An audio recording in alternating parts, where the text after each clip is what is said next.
शांति से चलने क्या जाता है? हाथ हटाओ। हम ना खाई। खा ली ना। अरे हम कह दें कि एक बार ना खाए तो जबरदस्ती खाए। खा ली ना। अरे हटाओ ना। It's okay, it's okay, it's okay. भाई साहब, सॉरी भाई साहब। भाई साहब, अरे सुनिए सुनिए, इसको हॉस्पिटल लेके जाइए, हॉस्पिटल लेके जाइए। Ambulance, ambulance. अरे इसको ले चलो। करने के गम तू झूठो के का। ले जाओ, तू खा खा। अरे बहुत अच्छा आइसक्रीम। कुछ नहीं का भाई। का हो बाबा ज्ञानी ध्यानी सुमन दास जी डुबा दे लुटिया। मतलब यही बल पे तू करके अपना घर ले आओ चाहत रहा। आज था अलग गईल कि हम कितना झेलता नहीं। अब ढेर इज्जत मत उतारा यार, हो जाला कबो कबो। अब हमरा का मालूम रहे कि नकिया पर आइसक्रीम लग जाए, हम अपने ही जाल में फंस के बेहोश हो जाए आराम से। चुप रहा। चुप। अब तू मत चिढ़ा।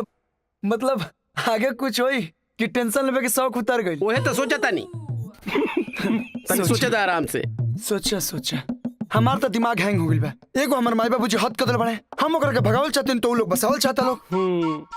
पता ना ओकरा खर खानदान में केहू कर खोज खबर ले बोला बाकी ना ना ना ना ना। Partner idea idea. हाँ है ना वैसा।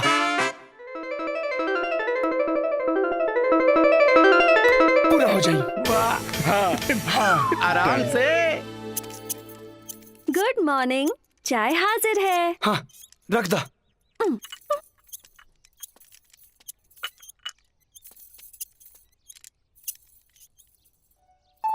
अब जा कि छतिये पर सवार हो कबू। काहे यही जबानी तब प्रॉब्लम बता रहा के। सबसे बड़ा प्रॉब्लम तो तू ही बाड़ू। कितना आदमी यही प्रॉब्लम खातिर तरसेला। जे तरसेला नु ओकरे भेजा कस बला टल जाइत। टल जाइब, समय आई तो चल जाइब। सच सच बताओ तू हमारे घर में काहे घुसल बड़े? कहानियत बतौर। कहानी ना, हमरा के अपने सौतेला भाई से जान के खतरा बा। फिर झूठ बोलता रे। ये गोली ना हमारे बाप माई पे चली। हमरा पना एक बात कान खोल के सुन ला कि तोरा भाई से जान के खतरा होके चाहे ना होके, लेकिन हम तोर खून कर दे। अच्छा कर देना, रोक ले के बा। मजाक बुझाता है, जान ले लब तोर। हाय, आप क्या मारेंगे मुझे मेरे सनम? कब का मर मिटे हैं आपकी अदाओं पर हम।